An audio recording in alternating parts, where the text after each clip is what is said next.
What's going on, everybody? Josh Engleman for Awesemo.com, and I am back with my NBA DFS contenders on FanDuel for Thursday, February 18th.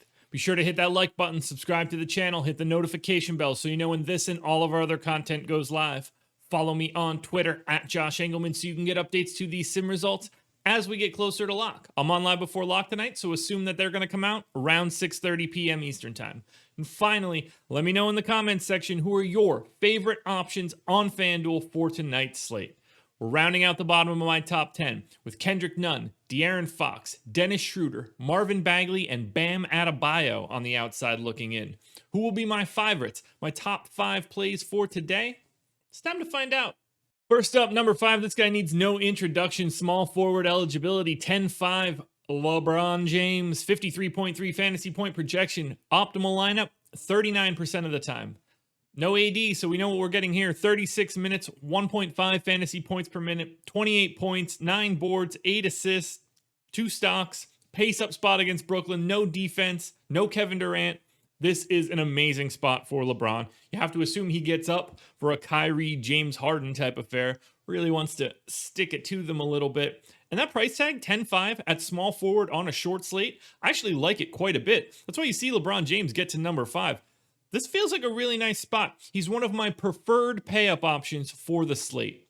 Next up, number 4, we're going Tyrese Haliburton. Shooting guard eligibility, 5,500, projected for 31.6 fantasy points. He's in the optimal lineup 41% of the time, giving him 31 minutes, just north of 1 fantasy point per minute. We're talking 15.5 points, 3.5 boards, 5 assists, 2 stocks. Pace down spot against Miami, which isn't ideal, but no Harrison Barnes, no Rashawn Holmes. These minutes are set in stone at the minimum and could certainly be more depending on how their lineup shakes out. I love the upside of Haliburton here. Mid-tier price tag, so if you are going to a stars and scrubs type build, Haliburton still works. Looking good at that shooting guard spot. I really don't have much else to say. He's been a fantastic rookie, a fantasy point per minute at north of 30 minutes at a mid-tier price tag. Those guys are just always going to be popular. But he's not the most popular guy on Sacramento. Number 3, Cory Joseph. Point guard eligibility just 3,800. Projected for 22.5. Optimal lineup 45% of the time. Like, he's a 0.77 fantasy point per minute guy, but he's playing 30 minutes. 16% usage, 10 points, 4 assists, 3 boards. It's not going to be exciting. You're getting there just from a playing time perspective, but you need to hit some value somewhere. And getting 30 minutes at a price tag $300 above the minimum is really hard to overlook. His ownership will play the biggest role in all of this. If Cory Joseph ends up 50, 60, 70% owned, I'll probably be pretty light. I'm hoping he goes underrepresented and I can get a little leverage on the field that way as a pay down option at point guard. So keep your eye on public ownership tonight. It's the biggest piece. But right now, Cory Joseph looking like one of the best, if not the best value plays on the slate. Now, if you're looking to pay all the way up, I see no better option than number 2, Giannis Antetokounmpo. Power forward eligibility, 11,300, projected for 60. The goal is 61.5. He's in the optimal lineup 49% of the time. Giannis is playing big minutes. It's as if Bud thinks it's finally the final round of the playoffs. He's been basically playing 36 minutes for the past 2 weeks. I love it.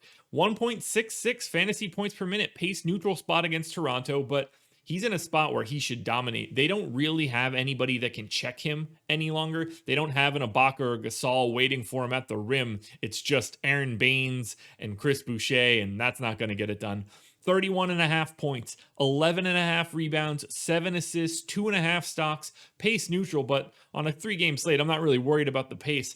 I'm worried about the raw points upside. And I have Giannis projected for 60 points at an average. So the chances of him going for 70, 80, very much in play on a day like today. He hits the GPP goal of 61.5, 43% of the time.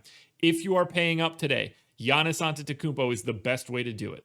Now, before we get to number 1, one last reminder, like button, subscribe to the channel, notification bell, following me on Twitter at Josh Engleman, letting me know in the comment section, I don't even know what I'm saying half the time.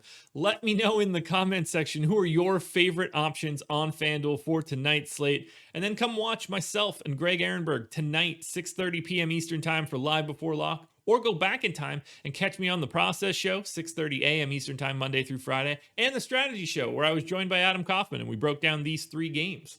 Finally, at number 1, we're going to Giannis's teammate Chris Middleton, 7,300 small forward eligibility. That price is just broken. We're talking 35 minutes, 40.6 fantasy point projection, optimal lineup 52% of the time. 26% usage, 23 points, 6.5 assists, 6 boards, a steal. Same matchup against Toronto, but I just really like Chris Middleton at this price tag with no Jrue Holiday. This is a two-headed monster of Middleton and Giannis. They're showing up 1-2 in the contenders, but really 7,300 at a small forward spot, that's pretty easy. There's enough value out there to get to Middleton plus another pay-up option. Giannis is fine. I don't mind going to both guys in this game. You expect the Toronto matchup to be competitive. I will happily play Giannis and Chris Middleton together, so we don't need to go to those questions.